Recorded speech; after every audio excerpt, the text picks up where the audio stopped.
Hey guys, this is doctor Shilpa. I am a dentist. तो अगर आप मेरी प्रीवियस वीडियोस को फॉलो कर रहे हैं तो आपको पता होगा कि मैं डेंटिस्ट्री के बारे में कुछ ना कुछ आपको इन्फॉर्मेशन प्रोवाइड करती रहती हूँ। आज हम एक टॉपिक डिस्कस करने वाले हैं जो बहुत कॉमन भी है और बहुत पेरेंट्स के लिए टेंशन का इशू भी है।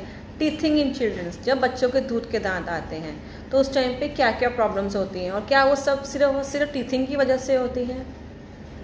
इन सब क्वेश्चंस के आज आपको आंसर्स मिलेंगे। First of all, most common, fever.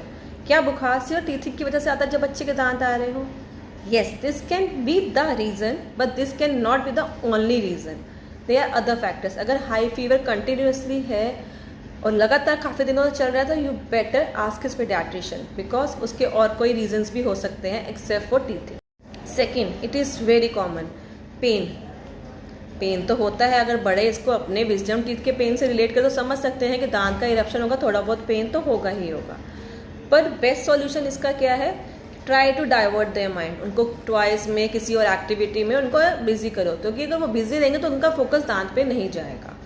और ये चीज़ सबसे बेस्ट है। अगर उसके बाद भी पेन होता, ज़्यादा तंग करता है, then give them some kind of a pain syrup or something, पर डॉक्टर के रिकमेंडेशन पे।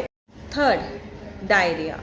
बच्चों को टीथिंग के टाइम पे डायरिया हो जाता है, पर उसका रीज़न टीथिंग नहीं होता। हमें और फैक्टर्स भी देखने होते हैं, जैसे कि सडनली बच्चे को उस टाइम पे पेरेंट्स लिक्विड से सॉलिड फूड पे शिफ्ट करते हैं, तो वो क्रॉल करना भी बच्चा उसी टाइम पे सीखता है। सब कुछ अपने मुंह में डालता है, चाहे कपड़ा हो, कोई टॉय हो, एवरीथिंग जो भी उसको मिलेगा मुंह में डालेगा, उसमें डस्ट पार्टिकल एंड एवरीथिंग जो भी लगा होता है, मिट्टी विट्टी गंदा कुछ भी सैनिटाइज तो होता नहीं है।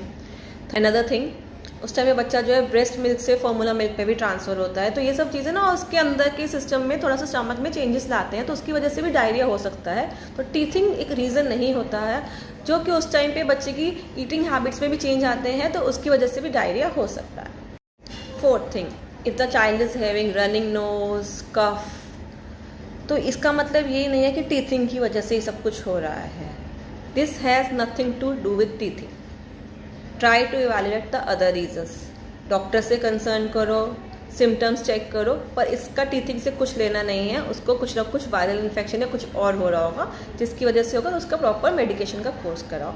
रनिंग नोज और कफिंग कभी भी टीथिंग की वजह से नहीं होंगे। लास्टली, कई बच्चे दांत के साथ पैदा होते हैं जिसे हम नेटल टीथ कहते हैं। वो जनरली वो टीथ मोबाइल होते हैं, बहुत सॉफ्ट होते हैं, पर ऐसा नहीं है कि उसके बाद में मिल टीथ नहीं आएंगे या परमानेंट नहीं आएंगे। उसके अपने टाइम पे मिल टीथ भी आएंगे और परमानेंट भी आएंगे। तो ये मत सोचना कि नेटल टीथ जो at the time of birth हैं वो कुछ भी तरह के उसको नुकसान पहुंचाएंगे उसके जॉ पे या किसी चीज़ पे। लेकिन हाँ, वो टीथ यूज़ के लिए नहीं होते, उनको ऑन द स्पॉट निकाल दिया जाता है।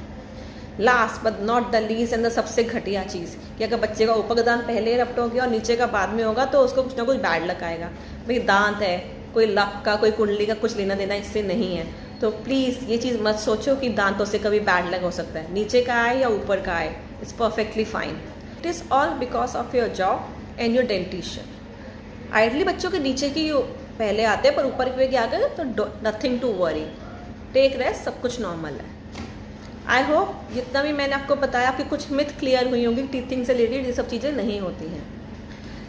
I see you in my next video. Till then, bye bye, take care, have a good dentition, good time with your child, and I see you in my next video. Bye.